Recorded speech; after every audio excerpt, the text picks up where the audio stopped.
Opinião de longo prazo para o Ibovespa. Olá, eu sou o Carlos Martins. Fica aí porque você vai entender qual que é a minha opinião para o Ibovespa para os próximos meses.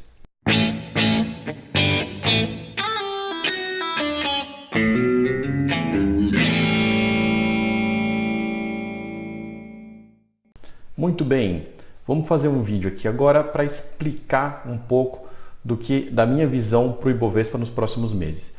Daí a gente tem uma visão que vai misturar análise gráfica com o que está acontecendo no Brasil, com as empresas, principalmente do Brasil, nesse momento. Tá? A gente vem aí de uma recessão desde 2014, não é novidade para ninguém. Aqui eu não quero falar de política, tá? Porque não tem nada a ver com o que eu estou fazendo. Estou analisando o futuro e não o passado. Se isso é culpa do PT, do PSDB, se tem a ver com o Bolsonaro, se não tem, isso daí é outra coisa, não tem nada a ver com o que eu estou falando aqui. A questão é a seguinte, a gente tem em mãos uma situação que foi dada para a gente. Tá? Então, hoje, as empresas brasileiras estão sem capital de giro, sem capital para investir, já desatualizadas, porque passaram muitos anos dentro de uma crise onde elas estão gastando dinheiro para sobreviver, essa aqui é a verdade, né? E o governo tem que aumentar impostos porque as contas não estão fechando.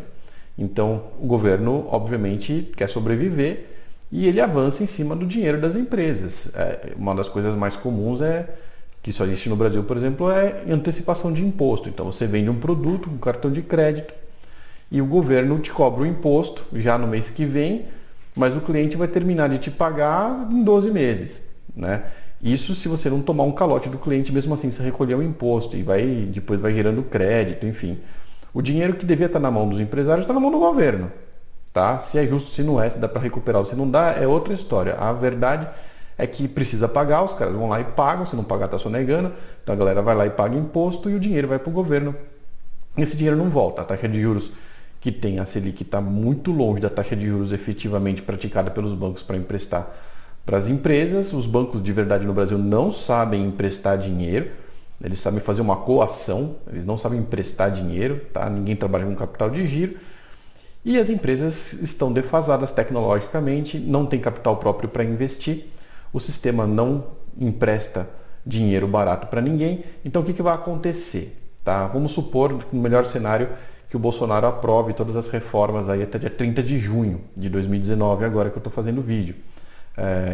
Legal, vai ter um boom de confiança, só que a confiança dos empresários ela depende do empresário ter dinheiro no bolso para investir. Se o cara não tem dinheiro no bolso para investir, ele não vai investir, tá? Então vai ter um boom de confiança, vai rolar um pequeno voo de galinha até chegar a hora que a oferta não vai dar conta da demanda, as empresas não vão entregar, não vão ter dinheiro para investir, não vão ter dinheiro para fazer os pedidos. Vamos chegar num limite, a economia vai parar de crescer e alguém tem que desatar esse nó, entendeu? Esse nó prático que eu estou falando aqui, de novo, não interessa como a gente chegou até aqui, entendeu?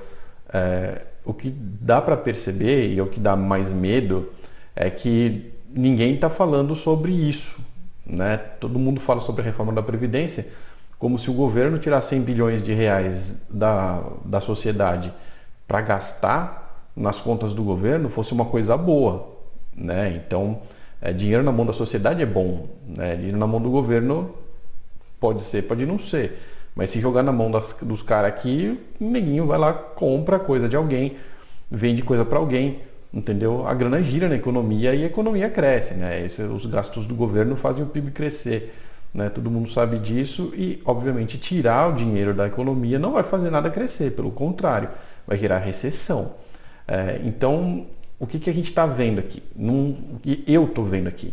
Né? Num cenário bom, onde o Bolsonaro consegue aprovar, que nem ele prometeu agora, a Previdência e tributárias, reformas, tudo junto, do jeito que o governo quer, tá? O legislativo parando de ser um empecilho e tudo mais, a gente vai bater diretamente na falta de capacidade das empresas de fazer a economia andar. Então a economia vai demandar um monte de coisa que as empresas não vão conseguir ofertar, tá? E aí como é que você vai fazer para suprir essa demanda? Importando coisa, né? E gerando inflação. Aí gera inflação.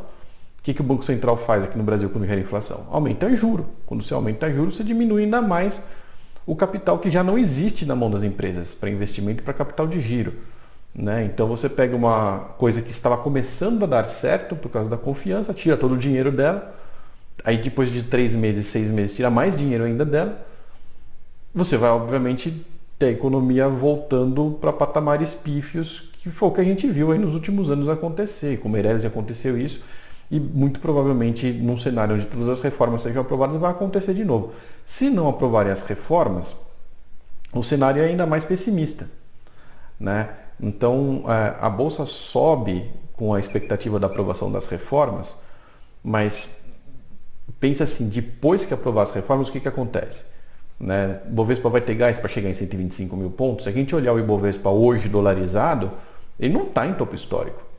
Ele não está nem perto do topo histórico. Né? A primeira vez, lá em 2010, que ele chegou no topo histórico, ele estava no dobro do valor dolarizado que ele está hoje. Então, hoje a gente tem uma correção de inflação. Aí tivemos muitos anos de inflação. O Ibovespa está corrigido pela inflação, então bater nos 100 mil pontos foi bonito, né? Mas percentualmente, se a gente pegar o que o Ibovespa já foi dolarizado, não chegou nem perto do topo histórico dolarizado dele. Então, vai passar as reformas e o que vai acontecer depois. Por isso que a minha visão de longo prazo não é tão otimista. Não vejo o Ibovespa acima de 100 mil pontos com o cenário atual. Precisa mudar alguma coisa, tá? E o dólar puxando agora para perto de 4,10 reflete também isso, né? Os agentes do mercado eles estão esperando o caldo entornar. Está bem claro que a galera não confia no que está acontecendo. E é só você andar na rua que você vê. As empresas, quem não está vendendo os seus ativos, né, já vendeu os seus ativos. O sonho hoje de empresário no Brasil é vender suas coisas e ficar sem nada, porque fica líquido.